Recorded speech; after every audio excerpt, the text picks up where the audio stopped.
Hi everyone, welcome to GS world express. आज हम बात करने वाले हैं एक ऐसे वीर योद्धा की जो सिर्फ 25 साल की छोटी सी उम्र में ही इतिहास रच गए। एक ऐसे क्रांतिकारी जो ब्रिटिश राज के खिलाफ आदिवासियों की एक मजबूत आवाज बने। अबुआ राज सतार जना, महारानी राज तुंदु जना, let the kingdom of the queen be ended and our kingdom be established. हाँ दोस्तों, हम बात कर रहे हैं बिरसा मुंडा की, जिन्होंने ये स्लोगन दिया था, जिन्हें आज भी धरती आबा डेट इज भगवान बिरसा मुंडा के नाम से जाना जाता है। उनके बर्थ डेट 15 नवंबर को ही जनजातीय गौरव दिवस के रूप में सेलिब्रेट किया जाता है। इंडियन पार्लियामेंट के सेंट्रल हॉल में भी उनका पोर्ट्रेट लगाया गया है, जो कि एकमात्र ट्राइबल लीडर है जिनको ये स्टेटस मिला। यहां तक कि झारखंड ने भी अपना स्टेटहुड का दर्जा 15 नवंबर को लिया, just to honour Birsa Munda ji. तो चलिए शुरू करते हैं उनके जीवन की कहानी को डिटेल में। अगर आपको ये वीडियो पसंद आए तो please like this video and subscribe my channel for future updates. अगर आप मुझे रेगुलरली फॉलो करते हैं तो आपने देखा होगा मैं अपना वीडियो हमेशा छोटा रखता हूं, क्योंकि I believe focus on content not on unnecessary information. Simply बोलो तो सीधी बात, नो बकवास। तो चलिए वीडियो को शुरू करते हैं। बिरसा मुंडा का जन्म 15 नवंबर 1875 को छोटा नागपुर के उलीहातू गांव में हुआ था, जो आज झारखंड में पड़ता है। वो मुंडा जनजाति से बिलोंग करते थे, जो उस समय सामाजिक और आर्थिक रूप से बहुत ही बैकवर्ड थे। उनके पिता का नाम सुगना मुंडा और मां का नाम था कर्मी मुंडा। बचपन से उन्हें बांसुरी बजाने का बहुत शौक था, लेकिन उनका बचपन बहुत ही गरीबी और संघर्ष में बीता। बचपन से ही उनमें ज्ञान प्राप्ति की बहुत इच्छा थी। जयपाल नाग के अंडर उन्होंने अपनी इनिशियल एजुकेशन सलगा गांव के एक स्कूल से शुरू की और आगे चलकर जर्मन मिशन स्कूल में दाखिला लिया। लेकिन जब उन्हें यह समझ आया कि यह स्कूल आदिवासी संस्कृति को खत्म करने की कोशिश कर रहा है, तो उन्होंने वहां पढ़ना छोड़ दिया।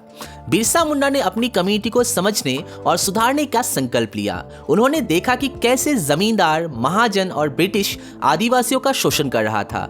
इसीलिए उन्होंने एक नए धर्म और समाज सुधार की शुरुआत की, जो कि बिरसायत कहलाया। इस नए धर्म में भी एकता, नशा मुक्ति, सदाचार और ब्रिटिश के विरोध की बात की जाती थी।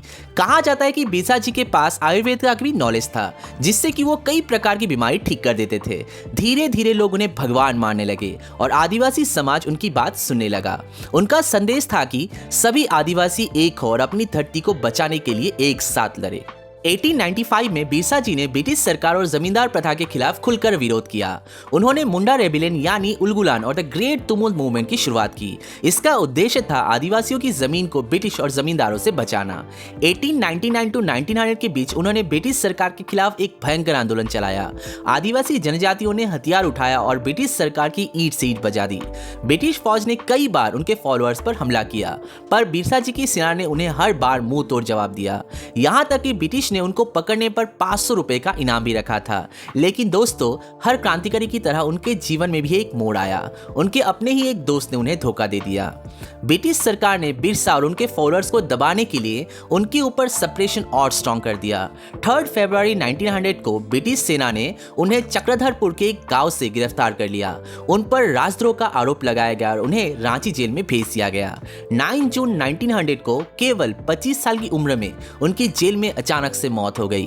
ब्रिटिश सरकार ने कहा कि उनकी मौत बीमारी से हुई, लेकिन आदिवासी समाज मानता है कि उन्हें स्लो पॉइजन से मार दिया गया था। बिरसा मुंडा जी के शहादत के बाद भी उनका आंदोलन सफल रहा। 1908 में ब्रिटिश सरकार को छोटा नागपुर टेनेंसी एक्ट लाना पड़ा, जिसमें आदिवासियों की जमीन उनसे छीनने पर रोक लगा दी गई। यह बिरसा जी के बलिदान का सबसे बड़ा परिणाम था, जो आज भी आदिवासी लोगों के राइट्स को प्रोटेक्ट कर रहा है।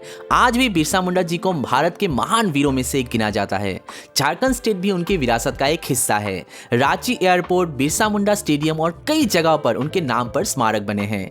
चलिए हम मिलकर गवर्नमेंट से रिक्वेस्ट करते हैं उनके जीवन की कहानी को नेशन वाइड प्रमोट किया जाए through a dedicated chapter on our unsung warriors of India. तो दोस्तों, बिरसा मुंडा सिर्फ एक नाम नहीं है, बल्कि एक सोच है, एक प्रेरणा है, जो हर उस व्यक्ति को जागरूक करता है जो अपने अधिकारियों के लिए लड़ना चाहते हैं। उनकी कहानी हमें ये सिखाती है कि असलियत में भगवान वो होते हैं जो अपनी जनता के हित के लिए लड़ते हैं। सिर्फ 25 साल की उम्र में भगवान की उपाधि पाने वाले इस महान आत्मा को शत शत नमन। I hope you all like this video. मिलते हैं अगले वीडियो में, तब तक के लिए स्टे हंग्री, स्टे फुलिश। जय जौहर, जय हिंद।